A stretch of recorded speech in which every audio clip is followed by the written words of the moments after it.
Episode 18. You ready to do this? Let's go, baby.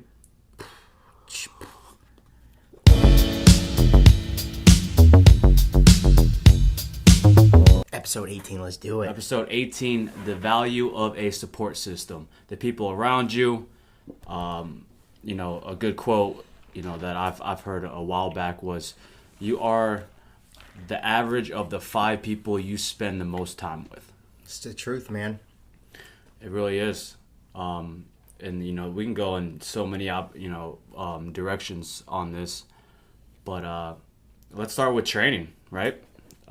This is a fitness podcast, but CrossFit's done a great job at focusing on the camaraderie that is developed in group class. And it's safe to say that you'll never match a workout on your own, when it's just you inside the gym, than a workout where you're around other people that have like-minded goals.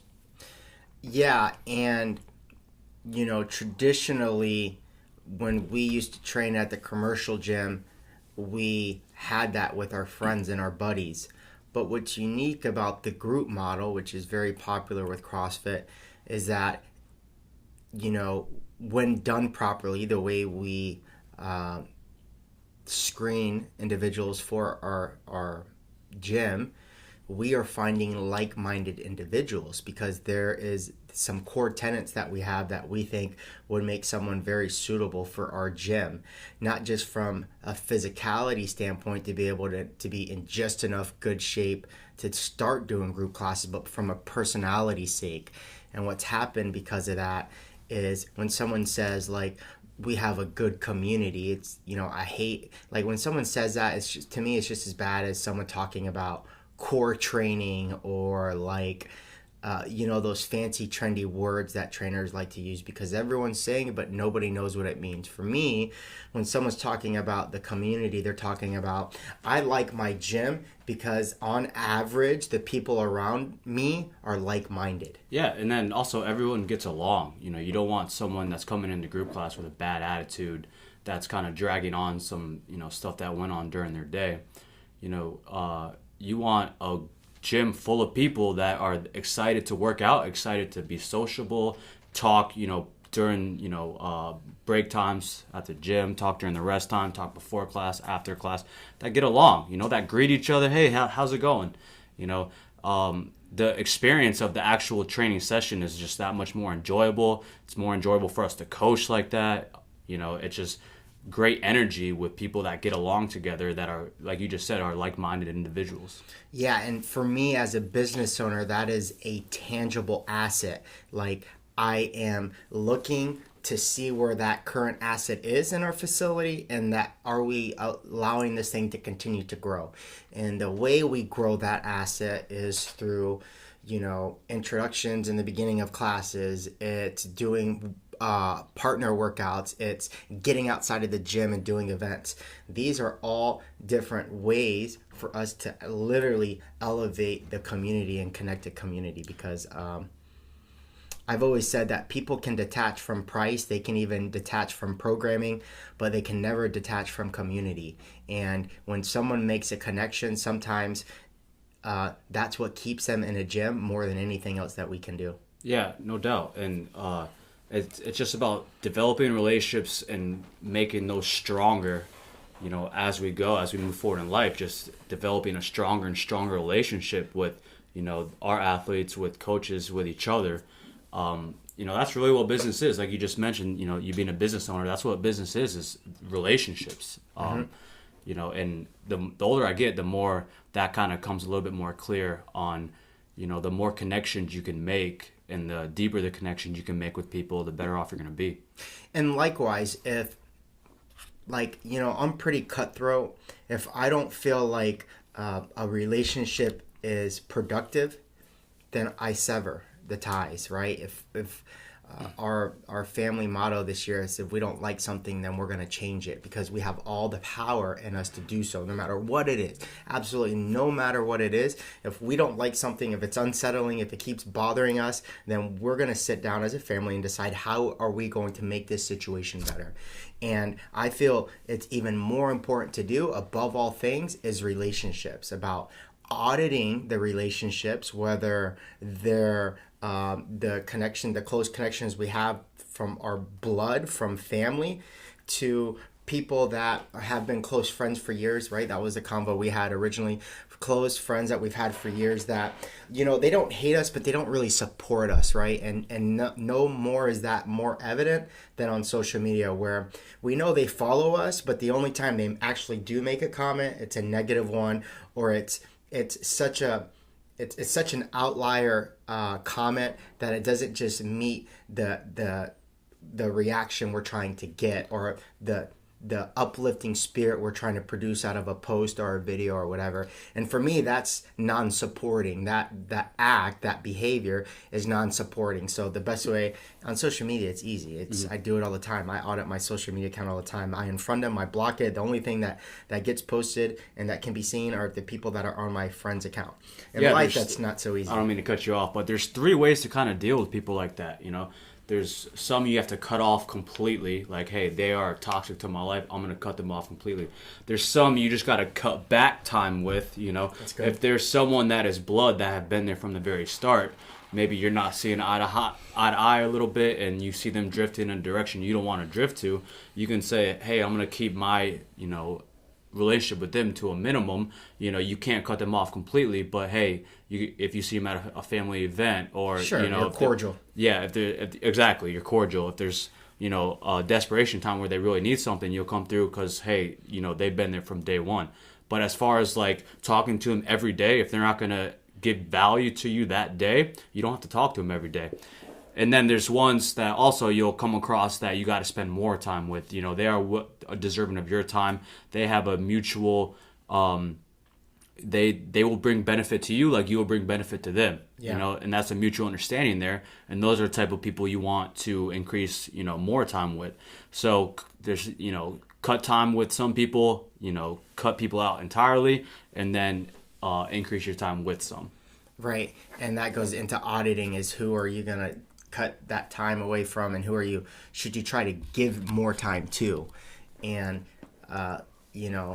for me, I look at giving more time for 2 reasons. We had talked about this in the staff training. One of the most things I'm excited about is to be able to have more time to spend with the coaches, even when I spend the time with coaches, it's very formal. Hey, when do you want to work out today? Hey, do you have an hour to just kind of catch up? And then there's the personal, like where am I trying to automate life personally? It has nothing to do with what I'm trying to succeed as a business owner, but what am I just trying to develop personally with people, deep, meaningful conversations, people that can challenge the way I think. Those are other people I need in my life. So like, just because I have these close friends doesn't mean I'm trying to seek anything professionally from them, right? I have really good friends that are really opinionated, but I don't take any of their advice to heart for business-wise, because they don't have the mindset we have. Yeah, but they can still deliver value on, a spiritual standpoint. Hey, I learned something not even pertaining to business. They could just put you in a better mood because they're funny. Yep. There's so many different ways these relationships can deliver value to us. Right. And it kind of comes down to the concept on our time is so valuable, and we only have, a certain amount of energy. If we waste energy on dealing with someone that isn't really going to, benefit us, that's doing ourselves a disservice. But, the people around you that, should belong in your life, they have your best interests in mind, and they'll bring you benefit, whether it's business-wise or, a good laugh or just motivating, just all the above. When you're looking for people that you want to associate with, what kind of qualities do you look for? Well, something that I do not look for would be any type of drama. If you're gonna bring drama, if you got, if you're more complaining than a positive outlook on life, that's a no for me. It's like, if you're trash talking or you're just complaining, you're in a bad state of mind. That's a no. That's not what I'm trying to bring into my life. But in regards to qualities that I'm looking forward to associate myself with, would be motivated people. You know, motivation is huge. It's like, coming up with a goal that they're, striving to master their craft, no matter, even if it's not fitness related. I still have a lot of friends that aren't really into fitness, and that's fine with me, but they're still trying to master what they want to do. Hey, a buddy just actually reached out to me. He's getting really big into stocks. So he kind of just shoots me some stock plays every now and then. But, I mean, he's passionate about it, He's got this other job he's doing, but on his free time, he's trying to master this stock trade. He's considering a game. And I got a little bit of interest in that, but, he was just telling me, yeah, man, I'm enjoying what I'm doing. I'm growing my stocks and stuff. He's like, life is good, just I got to get back into the gym, stuff like that. But that's on a back burner for him. But he's still motivated to kind of master this new craft he's got, stock trading, And so that quality excites you, yeah.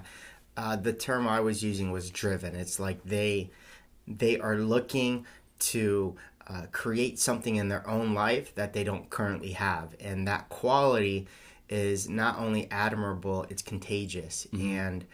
And those things you see, they're visible, they're super excited about something, they can't stop talking about it. And it just reminds me of some of our earlier days, personal training, finding CrossFit, like putting that excitement is it's very contagious. And I think that it comes back to people really trying to become something more.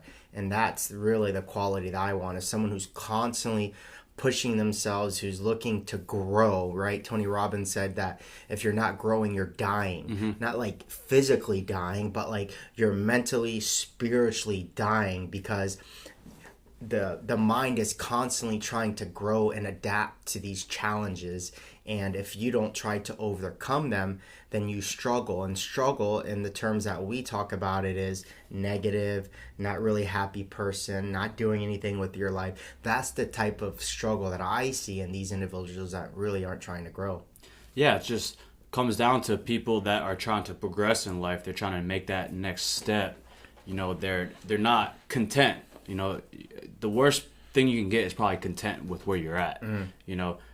Even the most, elite fitness guys, the most, even, multi-billionaires, they're still trying to find that next step to progress, to get one step better than they were previously. And that I think that kind of nails both of our points on being motivated and driven. Well, and I think that's why the character trait that's most common in our facility is that we are giving them new stimuluses that we're constantly challenging them with, and they're all mostly on average up to the challenge. The super positive, they're looking to improve on their technique or their loads or move a little bit faster than they're comfortable doing.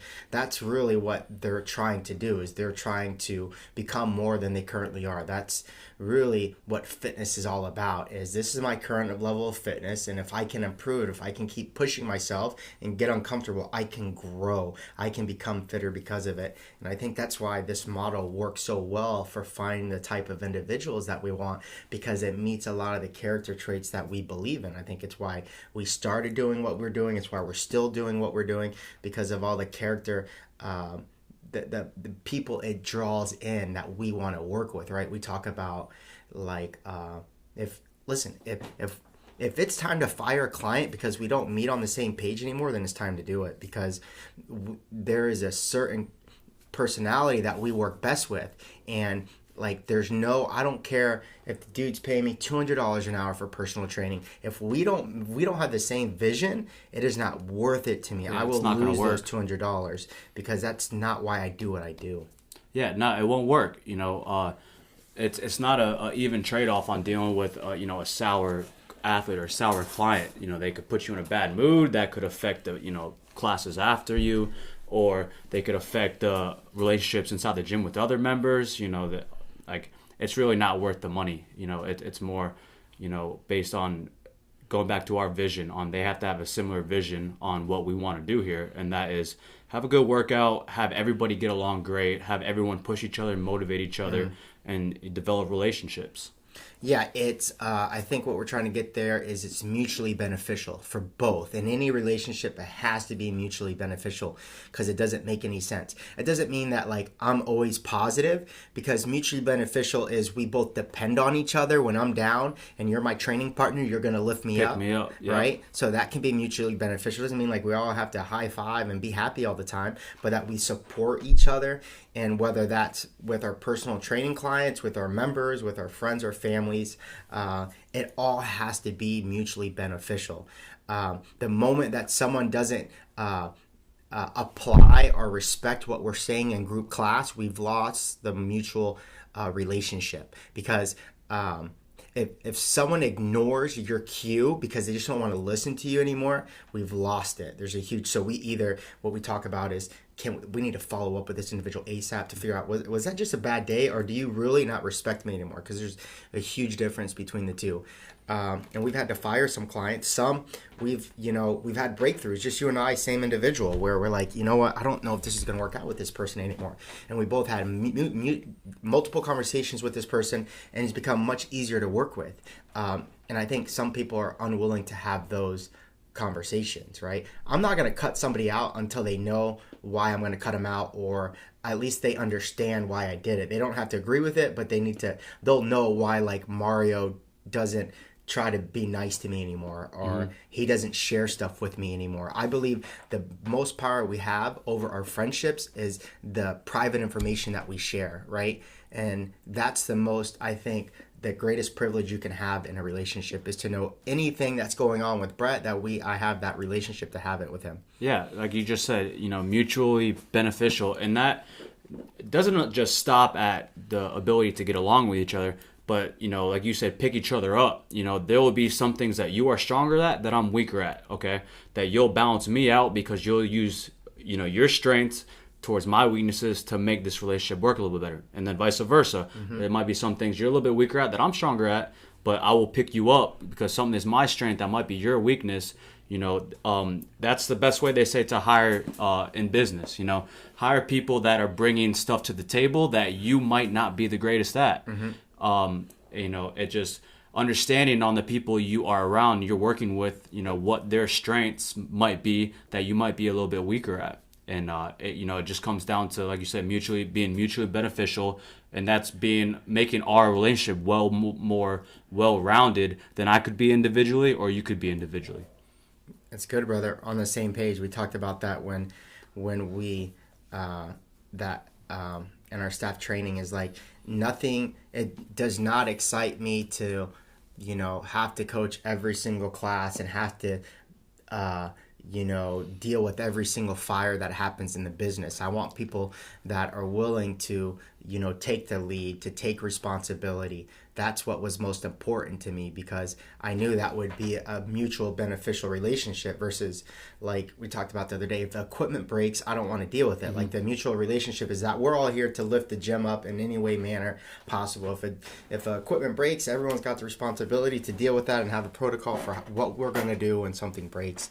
And that goes into me feeling that the coaches are in it with me. That's mutually beneficial versus like, oh no, this is your gym, dude. You figure it out. Like that's at the heart of what that conversation came from, which was like, we're all in this together, man. So when this happens, which is just one example of many ways that that could happen, I want to know that you got my back, and you're going to have my back by taking the responsibility of throwing the damn equipment out, buying new equipment, using the card to do that, and not letting me know that it ever happened. Like that means we are mutually beneficial in this relationship. Yeah, we're all one big unit. You say it all the time. You don't want to be the only face of Naples Strength and Conditioning.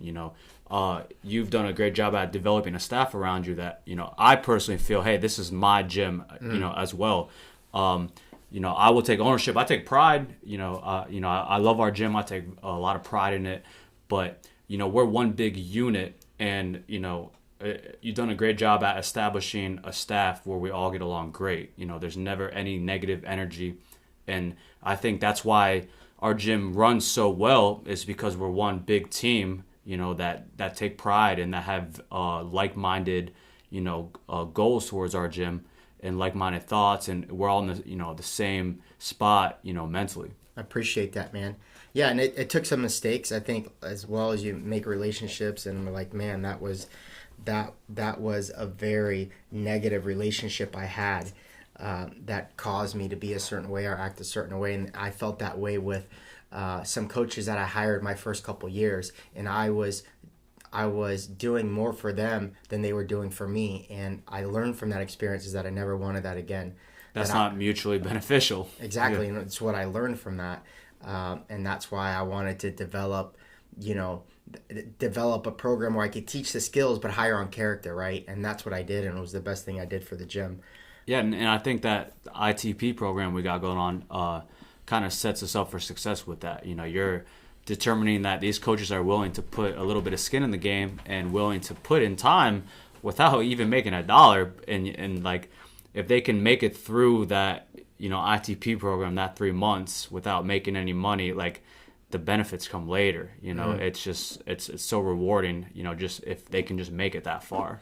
Sure. And that's where actions were more powerful than words. How many times we put that job posting up, and how many people, once I gave them what the information was about how you were going to get hired, no matter what certification you had and how long you had it, that this is what you're going to have to do. There's only a handful of people that actually followed through, and you guys are ones that that I was able to filter the bullshit from, because everyone wanted the title of coach but never wanted to put in the work that was required to run it well, and it was one of the best things I did for the business. Yeah, it just comes down to the business concept that I keep very, very close is, at first, just give, okay, and then take later. Put in the work, give your time, but don't expect anything, to come right to you at that point in time. That's how I do with my clientele. That's how I'm willing to give my time. I'm willing to show them that I care, wanting to show you as, a business owner and my boss that I care. It's just, Gary Vee talks about all the time. You just got to give. And then eventually you'll be rewarded in the long run. Yeah, you compel them. You basically have compelled them that you care, because you've given so much out of your time and out of your heart, that it only makes sense for them to give back to you. Yeah, exactly. How do people around you affect your training or your business? Like, how do people have how do those relationships affect you? Well, I'll always pick the people I train with that are either close to my, skill set or, my athleticism, so they can try to push me a little bit harder, or if anything, a little bit more. If I can find someone that's going to push me, that's kind of what I'm getting at. I want someone that'll push me, that's not going to let me slack, that's going to bring the better out of me through training. And then business-wise, the same exact thing. My transition leaving the corporate gym I was at before was so easy because I was the best trainer there, okay?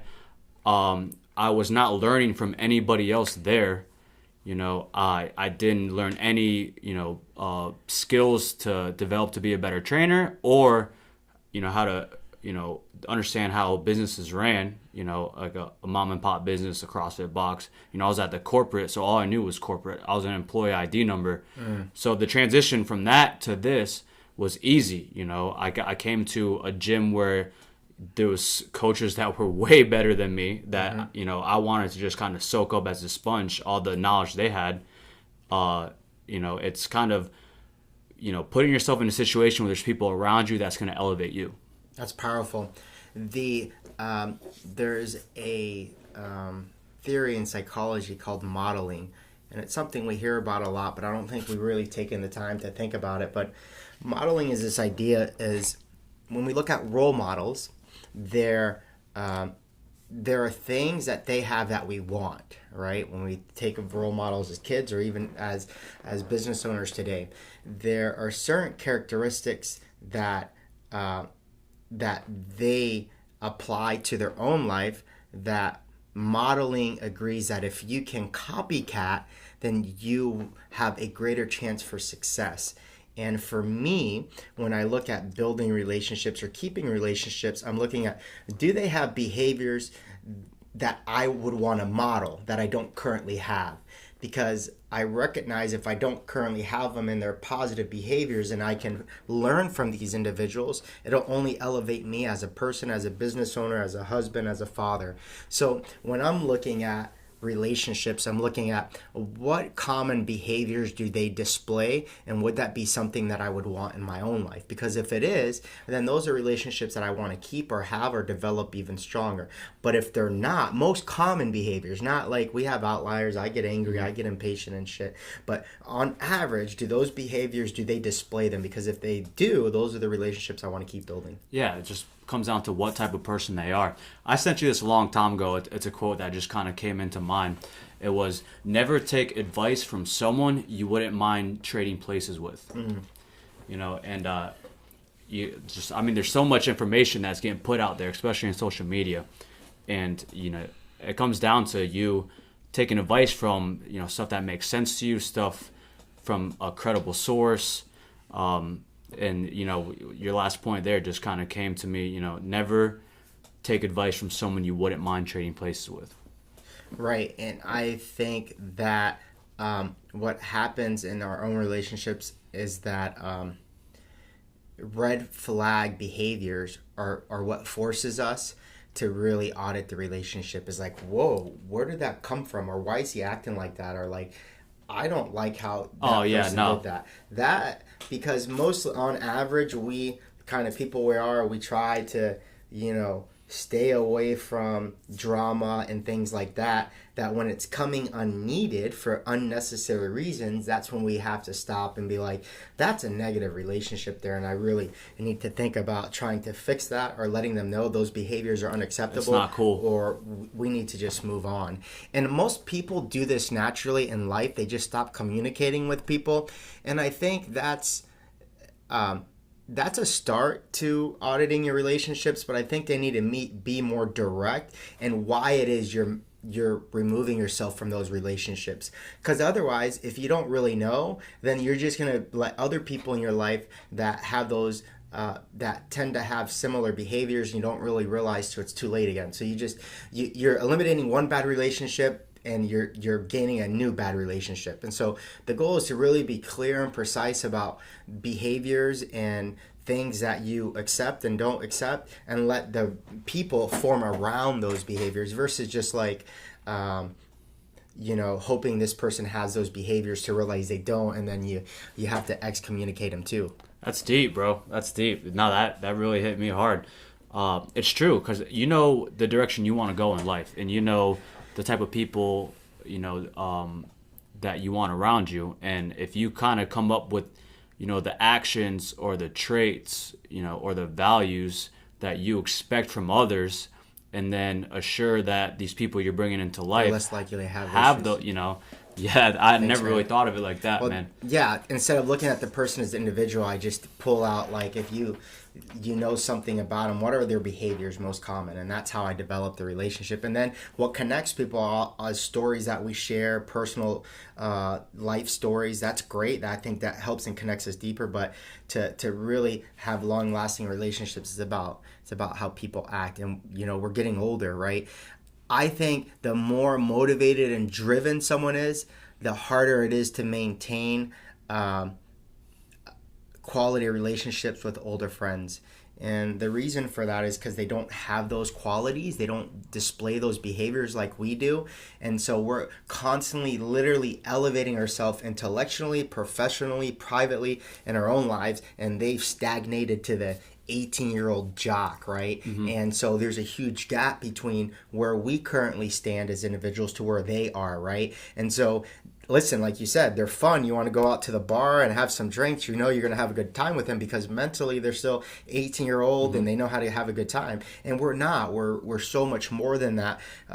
We've constantly grown since our time out of high school, and so that's where we struggle. And some people take that offensively, and they should. I've literally had a relationship with you, and I don't have one with you anymore because we're just not on the same page. Yeah, you're not seeing eye to eye. So, yeah, I mean, I think that's important. As a fitness protocol, I think it's quite easy from our membership base. Our membership's we did a lot of the work for them. We screened people that had the same behaviors, that had the same motivations. So when they come in the group class, it's pretty easy, right? It's pretty easy not to have issues with people. They're cordial, they're nice, they're driven, they have the same goals. I think outside of their fitness-wise, personally, professionally, people just need to think about what things bother them the most and really stay away from people that display that character most often. Yeah, and then it sounds cookie cutter, but the first thing you're taught when you're young is treat others how you want to be treated. So to kind of go in more depth on that, it's like kind of dial it in on a specific type of trait, type of personality, type of actions you want to see them go ahead and do. And then, find the people that are doing that, and it'll increase your quality of life. Because that's what it's all about, man. Quality of life is about lifelong fitness. It's about lifelong pursuit of happiness. It's about all these things we're trying to do to really enhance the quality of our life. Yeah, and then it takes developing relationships with people that want that, have that same goal in mind to elevate you, And, yeah, man, cool. That's it, man. We appreciate you guys. We'll be back next week for episode 19. Later.